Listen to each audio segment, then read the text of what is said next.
So it was later on tonight.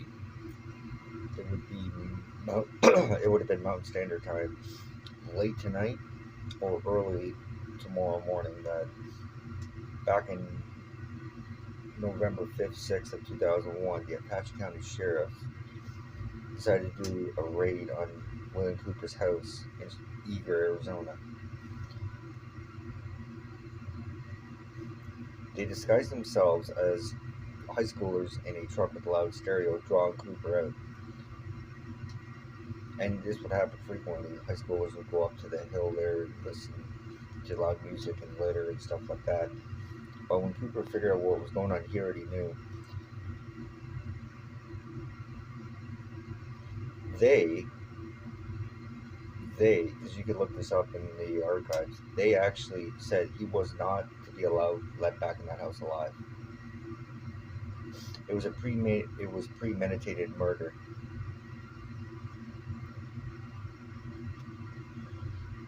William Cooper just wasn't killed in the shootout. They actually premeditated to kill him. They planned it. And Eager, Arizona, actually has its own police department too, which the Apache County Sheriff never notified the Eager Police Department until hours after. What does that tell you? It's because if even if it's a county sheriff in that county, and say a town's got its own police department, they have to notify that police department because that's their policing authority.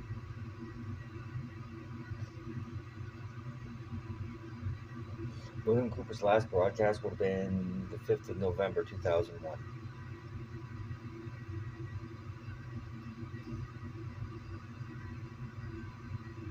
So they premeditated, they planned his murder, they planned to assassinate him, and it was actually carried out. It was supposed to be carried out 2001, September 11th of 2001, but they had to delay it to November.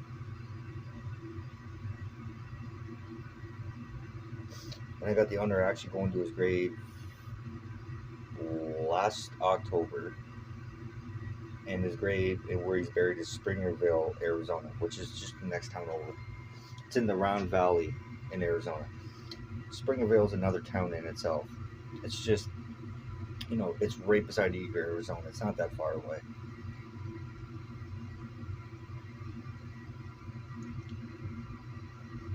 But his work lives on. I already have his book called Behold a Pale Horse. I read it twice already. Very, very great, good book. Good information in that book. The Hour of the Time, people keep posting it on YouTube. Thanks. You're keeping it alive. So when they try to erase a man, his work is going to live on. Because if there's people out there willing to keep posting the Hour of the Time and just keep it going, that means his legacy lives on and on and on. They made him a martyr. When I went to his gravesite, people have actually visited his grave.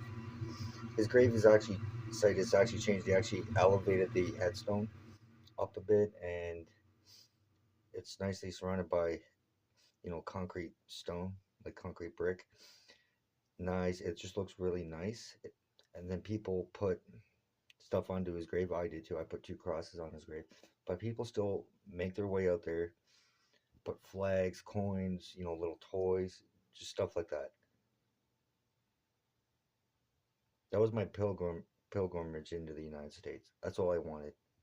To see his gravesite, to say thank you, and that was it. So there you have it, folks. 24 years ago today. If he was alive right now, he would have a heyday with all this shit. He would have a heyday with all this.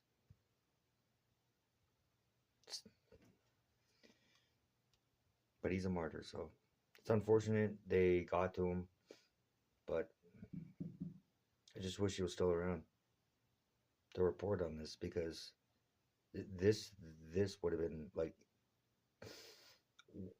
what we're seeing right now is what he was warning about.